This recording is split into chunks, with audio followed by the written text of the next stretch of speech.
Pinamamadali na ni Public Works Secretary Vince Dizon ng konstruksyon ng mga bypass road sa Tarlac. Sa oras na matapos, malaking ginhawa raw ito sa pagbiyahe ng produkto ng mga magsasaka. Yan ang Agenda Weekend Report ni Ched Gatchalian. Malayo pa ang iniikot ng ilang magsasaka sa Tarlac para lang maihatid ang kanilang produkto sa pamilihan.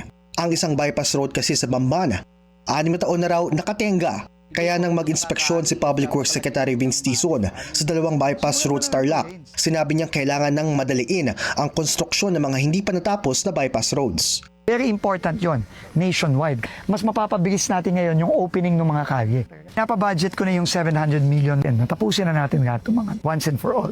Kabilang dito ang Estrada Navy New Clark City Bypass Road sa bayan ng Capas, maging ang Concepcion Bamban Bypass Road. Magsisilbi ang mga daan na ito bilang farm-to-market routes na magpapabilis sa transportasyon at magpapagaan sa gastusin ng mga magsasaka. Napakahirap po talaga, lalo na pag tag-ulan po, nadodoble po yung konsumo, gumahatak yung pong mga sasakyan namin, lalo na paglabas ng mga produkto namin.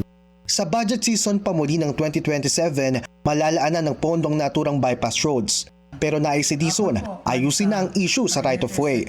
Tiwala naman ang kalihim na matatapos agad ito sa loob ng 1 taon.